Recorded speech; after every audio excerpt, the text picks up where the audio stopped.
This video contains traces of severe stupidity and scenes of graphic ownage. Viewer discretion is advised.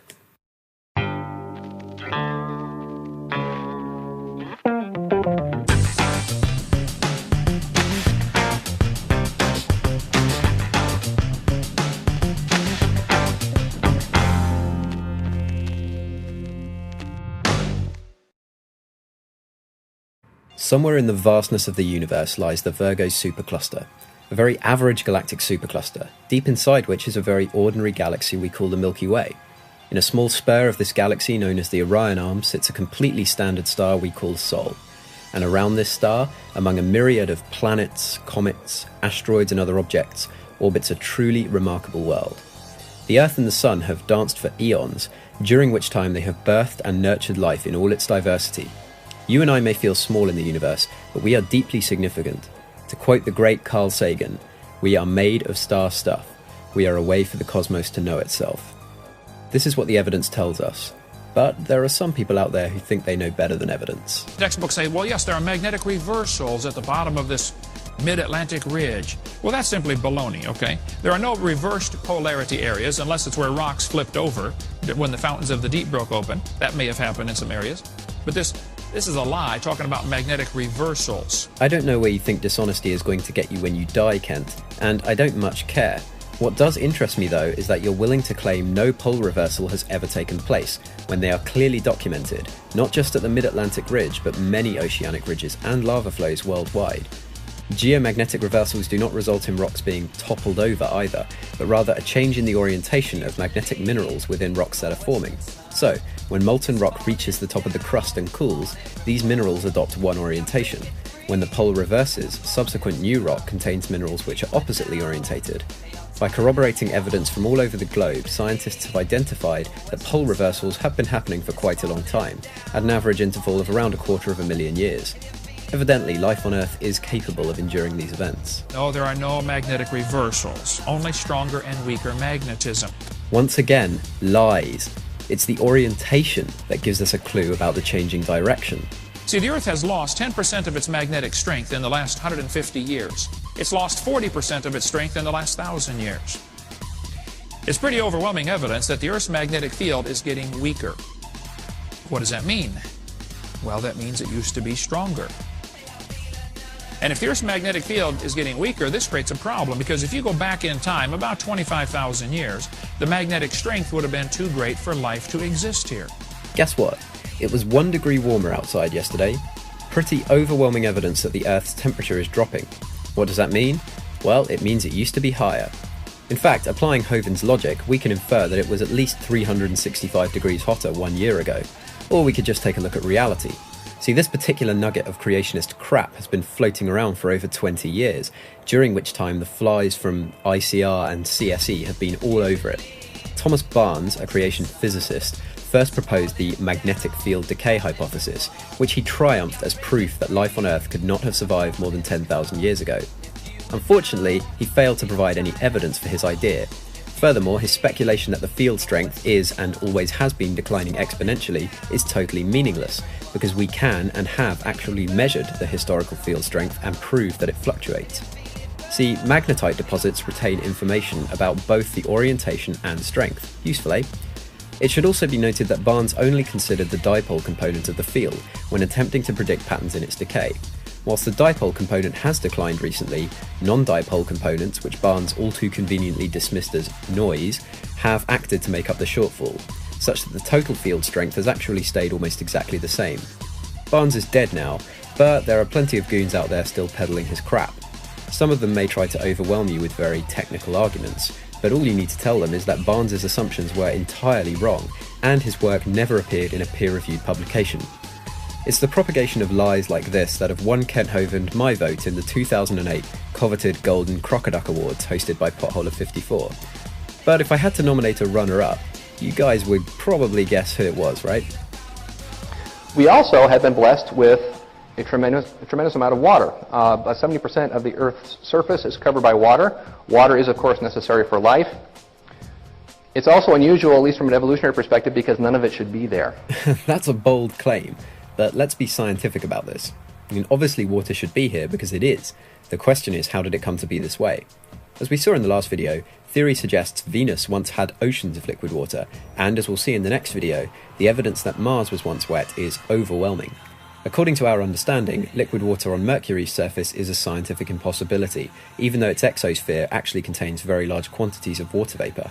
But if the other 3 terrestrial planets had water, then it's not too surprising that Earth still has it today, given the conditions of its orbit and atmosphere.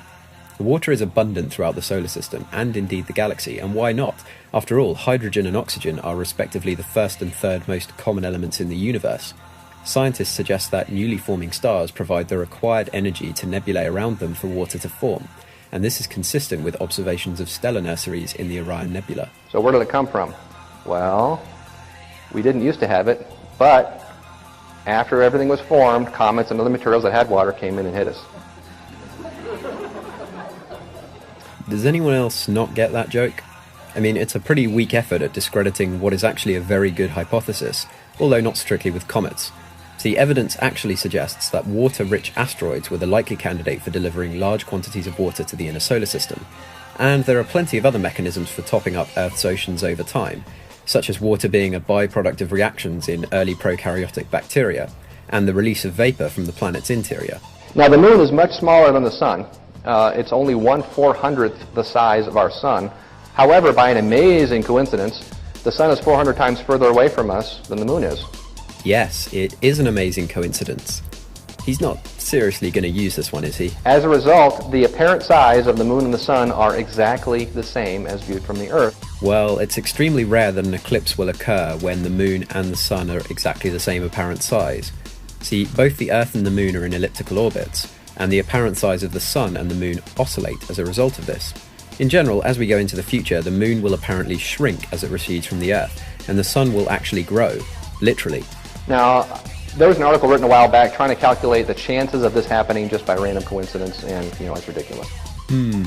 Uncited articles aren't particularly convincing to me. In any case, it's a completely erroneous calculation, as there are simply far too many variables involved.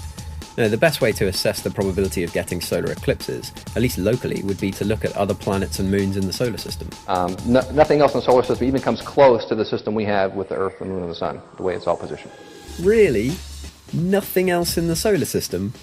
Spike, the probability of getting solar eclipses like we do on Earth may be quite low, but welcome to a universe of large numbers. In 1610, Galileo Galilei first discovered what we now call the Galilean moons: Io, Ganymede, Europa, and Callisto.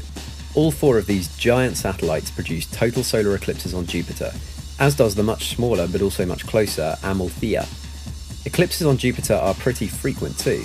And then there's Pluto, and its companions Charon, Nix, and Hydra, all of which cast it entirely in shadow during eclipse periods. So, ignoring satellites of asteroids and TNOs, roughly 5% of moons in the solar system produce total solar eclipses. Nothing else in the solar system even comes close to the system we have with the Earth, the moon, and the sun. Yeah, I think someone failed to do their homework. In light of recent events here on YouTube, and just for a change of scenery, I thought I'd briefly visit some classic creationism from the artist formerly known as Venomfang X. What science can we do to prove the Bible is correct and that the Earth is not 4.5 billion years old? Oh, I know. Bad science. Okay, let's get right into this. The sun uses 5 million tons of hydrogen every single second. So, there goes 5 million, there goes 5 million, there goes 5 million. It just keeps going. Okay, so, if the sun has been consuming 5 million tons of hydrogen for the lifespan that the scientists claim the age of the sun is, which is about 6 billion years according to them, then the sun would have been large enough to swallow the Earth only a few million years ago if indeed it had that much hydrogen. Absolutely impossible for it to be billions of years old, and thus the Earth cannot be billions of years old. Well, yeah, I mean, how could the Earth be here if the sun wasn't? Oh wait, in Genesis the Earth is like 2 days older than the sun. Well, anyway, PCS's idea is based on scientific principles which predate the 1930s, and surprise surprise, ignores everything afterwards. Before the discovery of nuclear fusion, the process now known to drive stars, the best explanation for the energy released from the sun was that it was undergoing gravitational collapse, often referred to as the Kelvin-Helmholtz contraction. This process is key to the initial life of the star, but in order to burn for billions of years, a much more efficient process is needed. Still, the Sun does shed huge amounts of mass per second, right? Well, it sounds like a huge amount, but in relative terms it really isn't. In fact, over the predicted 10 billion year lifetime of the Sun, it will lose less than 1/1000th of its initial main sequence mass. The Sun likely had much more mass before it entered the main sequence, which was lost during the T-Tauri wind phase of its birth. Does the Sun change size? Yes. It oscillates moderately, but it's not significant. Just like with the declining magnetic field, it's foolish to extrapolate the current trend backwards to the beginning of time. Well, I'll leave you with a little gem of creationist doltishness that almost deserves its own award for YouTube's fastest rate of falsehoods. Until next time, this is Andromeda's Wake, wishing you clear skies and good debunking. The oldest tree in the Earth is 4,400 years old. The oldest desert in this world is 4,400 years old. The oldest coral reef on this planet is 4,400 years old.